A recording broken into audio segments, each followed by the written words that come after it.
बिस्मिल्लाहिर्रहमानिर्रहीम। स्टूडेंट, आज हम लोग एक नया चैप्टर शुरू करेंगे और चैप्टर का नाम है फिजिकल ऑप्टिक्स।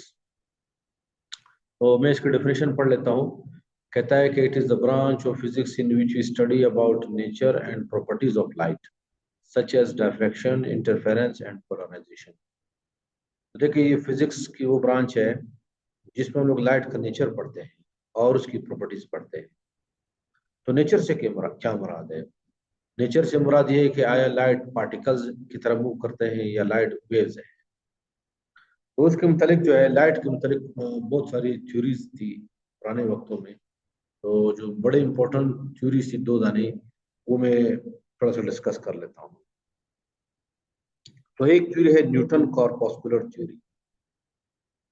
एक है न्यूटन कॉर्पस्कुलर थ्योरी।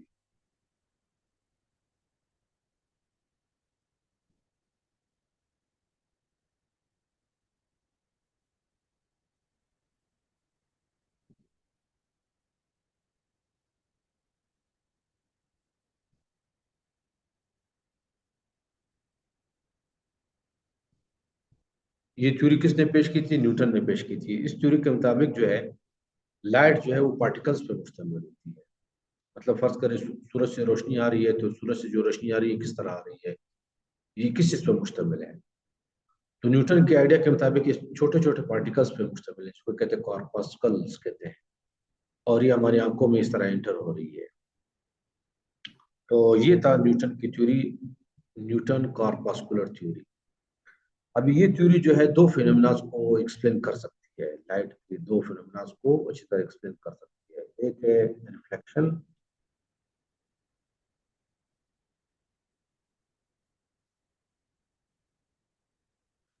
और दूसरा है रिफ्रैक्शन। ये इन दो फिनोमेना को एक्सप्लेन कर सकती है, लेकिन डायफ्रैक्शन और इंटरफेरेंस को एक्सप्लेन नहीं कर सकती ये थ्योरी। अभी इसी के न्यूटन के दौर का एक साइंटिस्ट था, उसका नाम था हाइजेंस। तो हाइजेंस ने जो है एक थ्योरी पेश की, उसको कहते हैं हाइजेंस वेव थ्योरी। तो मैं आ जाता हूँ वो क्या कहता है। तो देखिए, हाइजेंस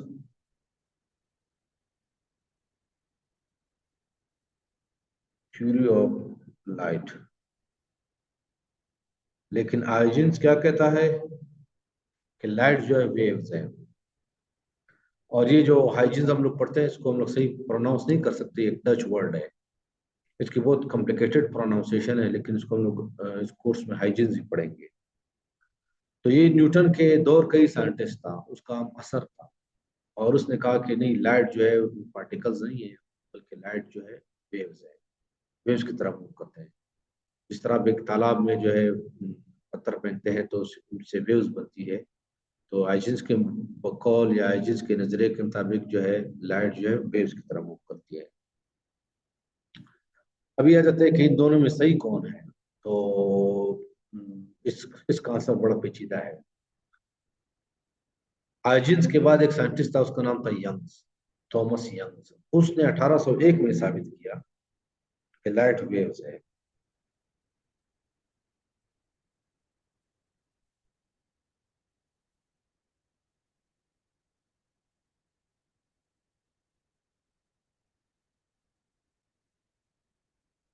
थॉमस यंग्स ने 1801 में साबित किया, एक एक्सपेरिमेंट किया। और इस एक्सपेरिमेंट को आगे हम लोग स्टडी करेंगे। उसने साबित किया कि लाइट जो है वेव्स है। लेकिन उसके बाद जो है कुछ और ऐसे एक्सपेरिमेंट हुए जिससे पता चला कि नहीं, लाइट पार्टिकल्स भी है। तो आज हम लोग कहते हैं कि लाइट जो है पार्टिकल भी है, वेव्स भी है। लाइट का जो है ड्यूअल नेचर है। कुछ एक्सपेरिमेंट्स में लाइट जो है अपना बिहेवियर जो है वेव्स वाला दिखाता है, और कुछ एक्सपेरिमेंट्स में जो है लाइट अपना पार्टिकल्स वाला बिहेवियर दिखाता है। तो ये थी थोड़ी शॉर्ट इंट्रोडक्शन के हिस्टोरिकली जो है लाइट के मतलब कौन कौन सी। एक थ्योरी थी न्यूटन की थ्योरी, जिसको कहते हैं न्यूटन कॉर्पस्कुलर थ्योरी, और दूसरे को कहते हैं हाइजेंस थ्योरी ऑफ लाइट, जिसके मुताबिक लाइट क्या है, वेव्स है। तो अभी आ जाते हैं कि नेक्स्ट टॉपिक में, वेव फ्रंट क्या होता है। अगर हम लोग हाइजीन्स प्रिंसिपल को स्टडी करेंगे या हाइजीन्स थ्योरी को स्टडी करेंगे आगे, तो उसके लिए वेव फ्रंट का कॉन्सेप्ट बड़ा जरूरी है। अभी देखिए यहाँ पर मैंने एक इमेज डाउनलोड की, इस इमेज को देखिए।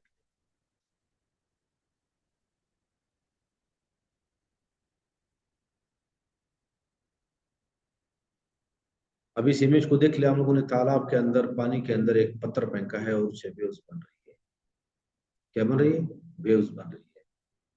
लेकिन याद रख ले, जो वेव्स बन रही है इसमें आप इस जगह को देख ले, इस जगह को देख ले, इस सरफेस को देख ले। इस पे सारे पार्टिकल इस वक्त ऊपर की तरफ जा रहे हैं। सारे पार्टिकल किस तरफ जा रहे हैं? ऊपर की तरफ जा रहे हैं। और अभी दूसरा ये सरफेस देख ले, ये नीचे की तरफ जाए। इसमें इस वक्त पानी के पार्टिकल नीचे की तरफ जा रहे हैं। एक और देख लेते हैं। अभी ये देख ले, इसमें इसमें भी इस लम्हे पर जब तस्वीर ली गई है, पार्टिकल्स ऊपर की तरफ जा रहे थे। तो हम लोग कहते हैं कि वो सरफेस जिस पे तमाम पार्टिकल्स एक ही फेज में वाइब्रेट करे किसी होमोजीनियस मीडियम में, तो उसको हम लोग कहते हैं वेव फ्रंट। क्या कहते हैं? Wave front.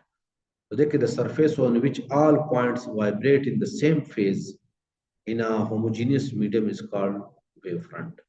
तो देखिए मैं दोबारा बता देता हूँ। देखिए ये मैंने एक वेव फ्रंट लिया, ये एक वेव फ्रंट है। ये तो पूरा सर्कल है, लेकिन मैं इसका छोटा पोर्शन ले रहा हूँ।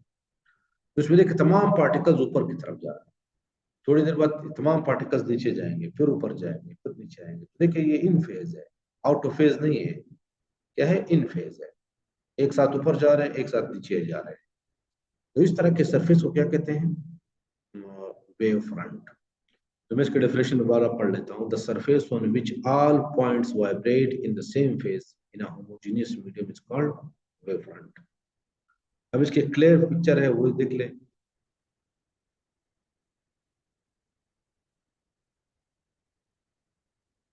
ये देख ले, ये भी एक वेव फ्रंट है। ये भी क्या है? एक वेव फ्रंट है। एक वेव फ्रंट ये भी है। मैं एक और ड्रा कर लेता हूँ। ये भी एक वेव फ्रंट है। सही। लेकिन सिर्फ ये वेव फ्रंट नहीं है। आमतौर पर हम लोग जब वेव को रिप्रेजेंट करते हैं तो हम लोग सिर्फ उसके क्रस्ट को रिप्रेजेंट करते हैं इस तरह। इसके दरम्यान में ट्रफ भी तो आ रहे हैं। तो ट्रफ क्या है? और ट्रफ वाली पोर्शन ये है।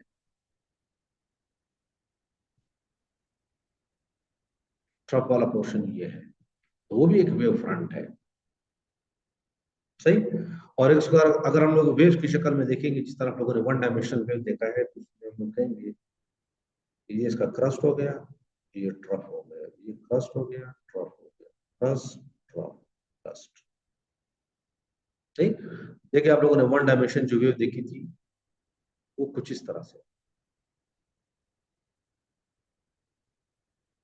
लेकिन अभी चूंकि टू डायमेंशन है, तो उसको किस तरह रिप्रेजेंट करेंगे? तो इसको हम लोग इस तरह रिप्रेजेंट करेंगे कि ये क्रस्ट, और उसके बाद ट्रफ को डॉटेड लाइन से रिप्रेजेंट करेंगे। वैसे हम लोग ट्रफ को रिप्रेजेंट नहीं करेंगे आगे, उसमें जरूरत अगर ना हुई।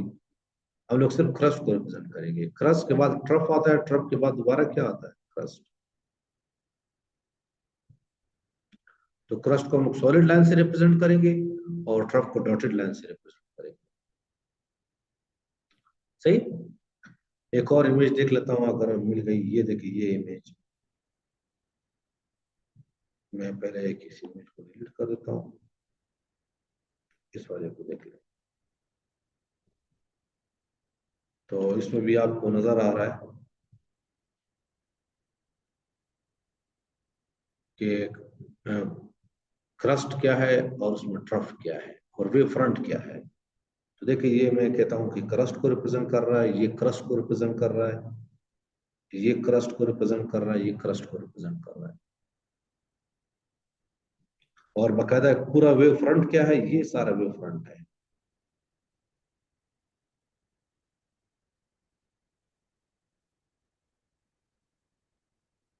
ये एक वेव फ्रंट है।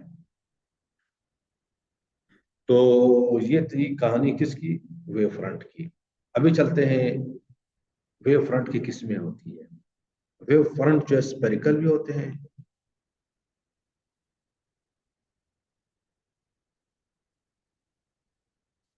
Spherical wave fronts. Wave fronts spherical भी हो सकते हैं। स्फेरिकल किस तरह हो सकते हैं? फर्ज करें आप लोगों ने एक बल्ब लगाया हुआ है और उससे रोशनी निकल रही है, तो रोशनी किस तरह निकलेगी? एक मरतबा क्रस्ट निकला और ये फैल गया, उसकी जगह क्या गया? ट्रफ। फिर ये जो क्रस्ट है थोड़ा सा अब मजीद आगे गया, ट्रफ उसके पीछे चला गया, बल्ब में जो है दूसरा क्रस्ट है। तो ये जो है, ये जो लाइट निकल रही है किस तरह निकल रही है? स्फेरिकल वेव फ्रंट्स की शक्ल में निकल रही है। तो इस तरह के वेव फ्रंट्स को हम लोग क्या कहेंगे? Spherical wave fronts. तो स्फेयर को ड्रा करना थोड़ा सा मुश्किल होता है। तो फर्ज करें मैं कहता हूँ ये लाइट का सोर्स है और मैं कहता हूँ ये एक वेव फ्रंट हो गया, ये एक वेव फ्रंट हो गया, और इसके बाद ये दूसरा वेव फ्रंट हो गया,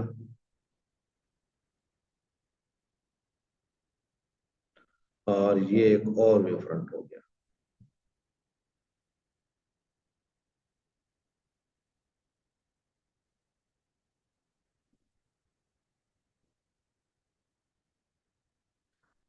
सही। ये आप इसको इस तरह कंसिडर करें जैसे स्फेयर है, सर्कल कंसिडर ना करें। तो ये लाइट का सोर्स है और ये वेव फ्रंट्स है, मुख्तलिफ वेव फ्रंट्स है। और ये जो है मैं रिप्रेजेंट कर रहा हूँ, क्रस्ट को रिप्रेजेंट कर रहा हूँ, ट्रफ को रिप्रेजेंट नहीं कर रहा। हालांकि दरमियान में हर क्रस्ट, दो क्रस्ट के दरमियान में एक ट्रफ भी आता है। तो अगर आप ट्रफ को रिप्रेजेंट करना चाहो तो उसके लिए फिर आप डॉटेड लाइन इस्तेमाल कर सकते हैं।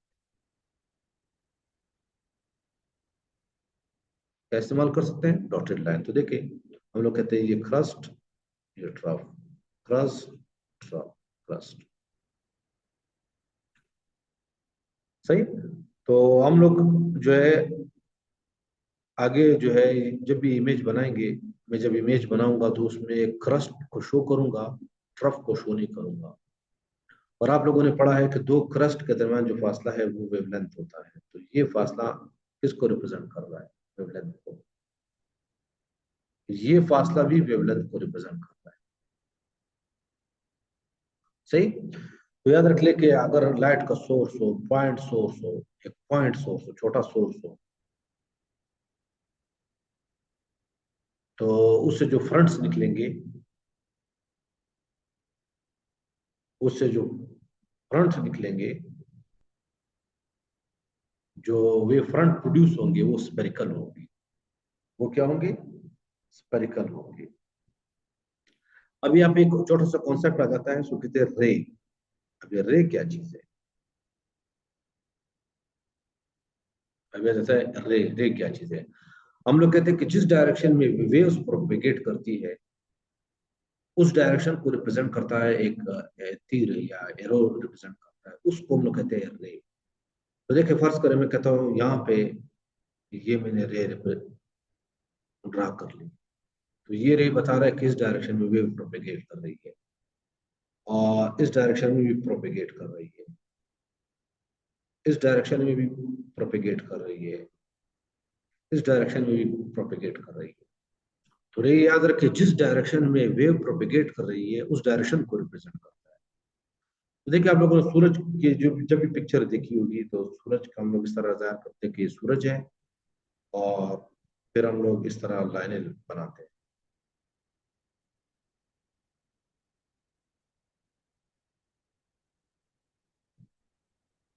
तो ये लाइनें क्या है? सूरज से जो वेव्स निकल रही है उसकी डायरेक्शन बताती है। और याद रखिए जो रेज है ये हमेशा वेव फ्रंट के परपेंडिकुलर। तो देखिए फर्ज करिए ये वेव फ्रंट है, और आप यहाँ पे चेक कर लो ये एंगल 90 है, ये एंगल चेक कर लो ये 90 है। तो आप ये भी कह सकते हो कि एक ऐसी लाइन जो कि वेव फ्रंट के परपेंडिकुलर हो उसको हम लोग कहते हैं रे। क्या कहते हैं? रे। अब ये जैसे दूसरे वेव फ्रंट पे, तो दूसरा वेव फ्रंट होगा वो होगा प्लेन वेव फ्रंट।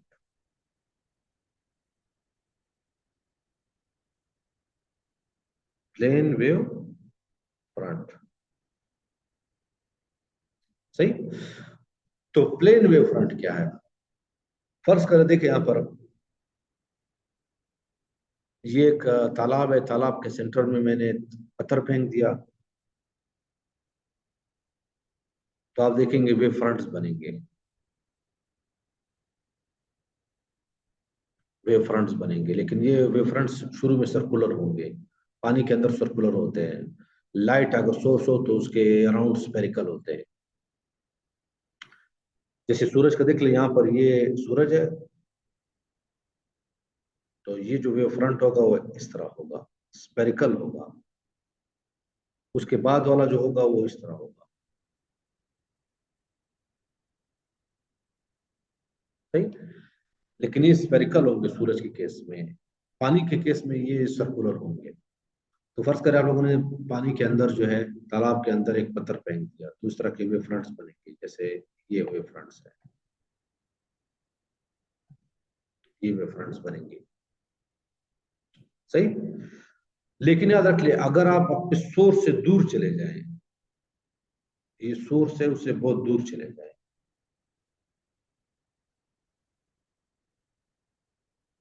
आप सोर्स से बहुत दूर चले जाएं, तो आप देखेंगे ये जो फ्रंट्स है अभी ये सर्कुलर नहीं होंगे, ये बिल्कुल सीधे हो जाएंगे। क्या हो जाएंगे? सीधे हो जाएंगे। और इसी तरह अगर मैं सूरज से बहुत दूर चला जाऊं तो जो वेव फ्रंट्स होंगे रोशनी के, वो फिर स्फेरिकल नहीं होंगे, वो प्लेन हो जाएंगे। वो क्या हो जाएंगे? प्लेन हो जाएंगे। तो इस तरह के फ्रंट्स को हम लोग क्या कहते हैं? Plane wave fronts. अगर लाइट के केस में बात करें तो ये प्लेन वेव फ्रंट होंगे, लेकिन अगर पानी में बात करेंगे तो बिल्कुल सीधे लाइन होंगे।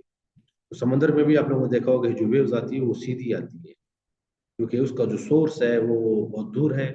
तो चूंकि उसने वेव से बहुत डिस्टेंस कवर किया है तो ये बिल्कुल स्ट्रेट हो गए हैं। तो इस केस में देखिए ये रे है,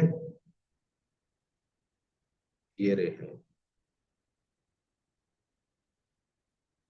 ये भी रे है, लेकिन वेव फ्रंट उसके बिल्कुल परपेंडिकुलर है।